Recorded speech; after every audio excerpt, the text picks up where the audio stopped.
안녕하세요. 오늘은 당신이 보내주신 자료, 특히 독터 스탠 에크베그 설명을 바탕으로 해서요. 100시간 물 단식, 이걸 할 때 우리 몸에서 도대체 어떤 놀라운 일들이 벌어지는지 한번 파헤쳐 보겠습니다. 네, 100시간이면 한 나흘 정도 되는 기간이죠. 네, 그렇죠. 나흘. 건강한 성인이라면 비교적 안전하게 시도해 볼 수 있는 기간이면서도요. 자가포식이나 줄기세포 활성화 같은 그런 장기 단식의 이점들을 경험하기에는 또 충분한 시간입니다. 아, 그렇군요. 그냥 굶는 게 아니라 뭔가 단계적인 변화가 있다는 거네요. 맞습니다. 그래서 시간대별로 우리 몸이 어떻게 반응하고 적응하는지 그 과정을 살펴보는 게 이번 탐구의 핵심 목표라고 할 수 있겠습니다. 좋습니다. 그럼 바로 첫 24시간, 스타트 끊었을 때부터 보죠. 음식을 딱 멈추면 제일 먼저 뭐가 달라지나요? 일단 우리 몸은 이걸 일종의 비상 상황으로 받아들여요. 그래서 가장 먼저 저장해둔 에너지원, 그러니까 간에 있는 글리코겐부터 꺼냈습니다. 아, 탈수화물 저장 형태군요. 혈당 유지하려고요. 네, 그렇죠. 혈당을 일정하게 유지해야 하니까요. 근데 이게 처음부터 100% 탄수화물만 쓰는 건 아니고요. 지방 사용 비율이 점차 늘어나요. 아, 처음부터요? 비율이 어떻게 변하는데요? 대략 처음엔 반반 정도 쓰다가 첫날 끝날 때쯤 되면 에너지의 거의 90% 가까이를 지방에서 얻게 됩니다. 오, 생각보다 빨리 지방을 쓰네요. 그럼 호르몬 변화도 있겠어요? 인슐린 같은 거요? 네, 아주 중요하죠. 혈당을 올리려는 글루카곤이나 코르티솔 같은 호르몬은 좀 나오고 반대로 지방 저장에 관여하는 인슐린 수치는 뚝 떨어집니다. 이게 인슐린 저항성 개선에 아주 중요해요. 그렇겠네요. 그리고 아까 잠깐 언급하셨던 그 자가포식 있잖아요.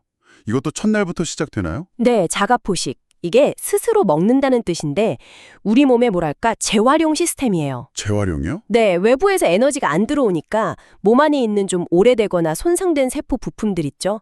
그런 걸 분해해서 에너지원으로 쓰거나 새 세포 만드는데 다시 쓰는 거죠. 일종의 세포 대청소랄까요? 와, 세포 대청소라니. 흥미로운데요? 첫날 후반부터 슬슬 시작되는군요. 네, 맞습니다. 그래서 이 첫 단계에서는 약간 배고픔이나 피로감, 두통 같은 걸 좀 느낄 수 있어요. 몸이 적응하는 과정이죠. 알겠습니다. 자, 그럼 하루가 지나서 24시간에서 48시간 사이 이제 몸이 본격적으로 지방을 태우기 시작하는 단계겠네요. 네, 바로 그렇습니다. 이때부터 케토시스 상태로 본격 진입합니다. 케토시스요? 네, 간에서 지방을 분해해서 케톤체라는 대체 연료를 만들기 시작하는 거죠. 뇌도 이때부터 포도당이랑 이 케톤을 같이 쓰기 시작해요. 에너지원의 한 90에서 95% 정도가 지방으로 바뀌는 시점입니다. 이때 그 인간 성장 호르몬 HGH가 확 늘어난다는 게 좀 놀랍던데요. 보통 성장 호르몬 하면 먹어야 나올 것 같은데. 아, 네, 맞아요.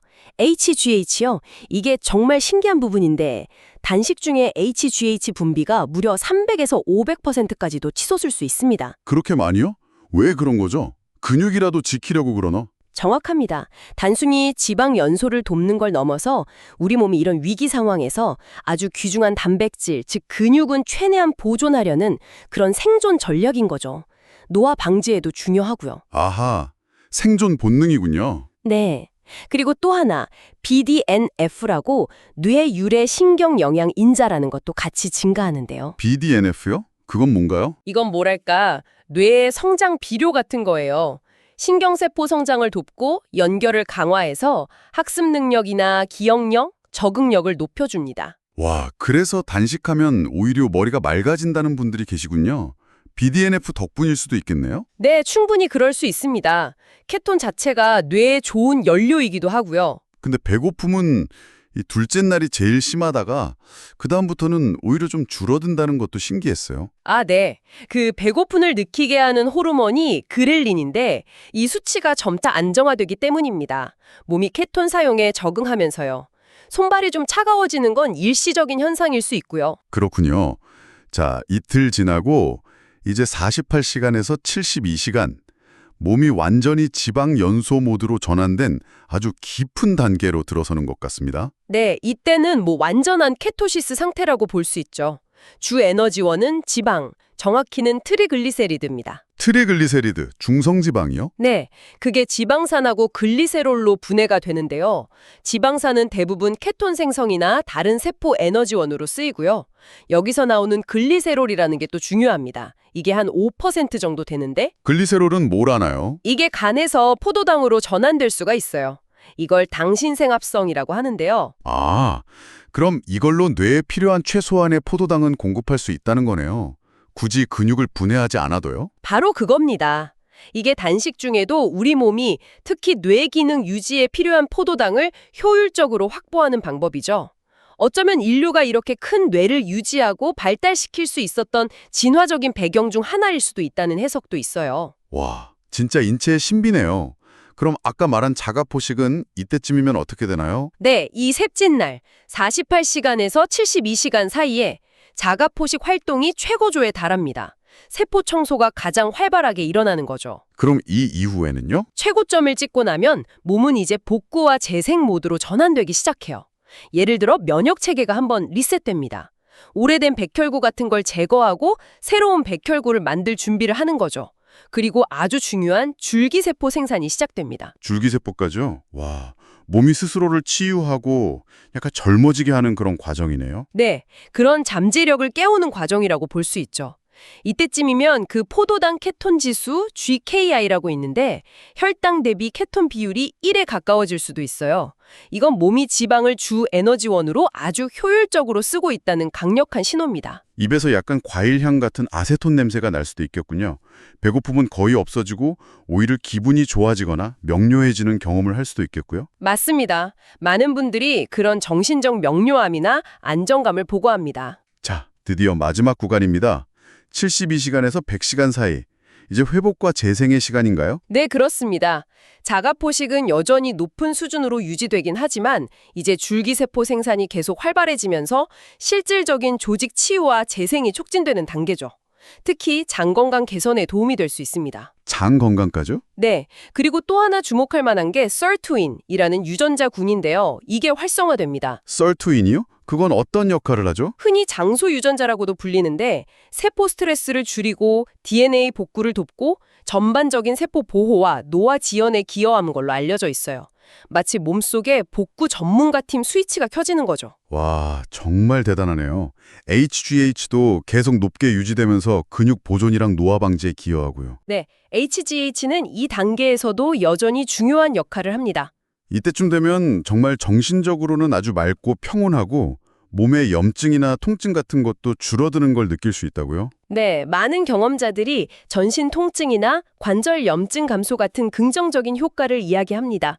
배고픔은 거의 느껴지지 않고요. 정말 놀라운 변화의 여정인데요. 근데 이게 마냥 좋기만 한 건 아닐 텐데 주의할 점도 분명히 있겠죠? 아, 그럼요. 당연히 주의해야 합니다. 가장 중요한 게 전해질 불균형이에요.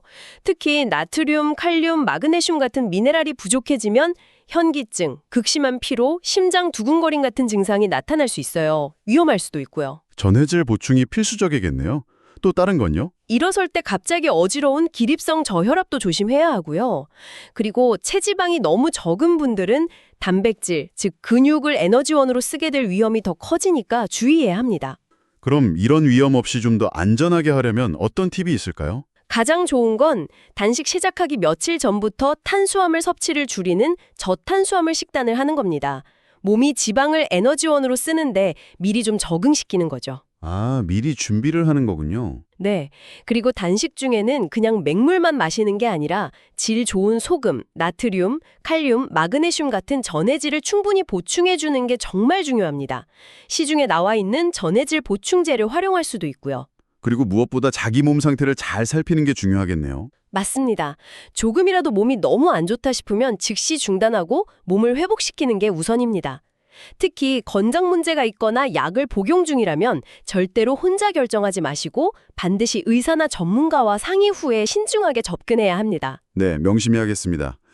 오늘 이렇게 100시간 물단식이라는 여정을 시간대별로 따라가 보니까 우리 몸이 얼마나 놀라운 적응력과 또 자가 치유 능력을 가졌는지 새삼 느끼게 되네요. 에너지 시스템 전환부터 호르몬 변화, 세포 대청소와 재생까지 참 대단합니다. 그렇죠. 단식이라는 게 단순히 체중 감량의 수단을 넘어서 우리 몸의 어떤 근본적인 시스템을 다시 한번 점검하고 또 재정비하고 활력을 되찾게 하는 굉장히 강력한 과정이 될 수 있다는 걸 보여주는 것 같습니다. 물론 이게 모든 사람에게 다 맞는 방법은 아니겠지만요. 네. 자, 오늘 이야기를 마무리하면서 청취자 여러분께 이런 질문을 한번 던져보고 싶습니다. 만약 당신의 몸이 이렇게 스스로를 정화하고 재설정할 기회를 꼭 100시간이 아니더라도 정기적으로 가질 수 있다면 장기적으로 당신의 건강과 활력에 어떤 긍정적인 변화를 가져올 수 있을까요? 오늘 저희가 나눈 이야기가 우리 몸의 정말 놀라운 잠재력에 대해 다시 한번 생각해보는 그런 계기가 되었기를 바랍니다. 네, 우리 몸의 지혜를 믿고 귀 기울여보는 시간이 되셨으면 좋겠습니다.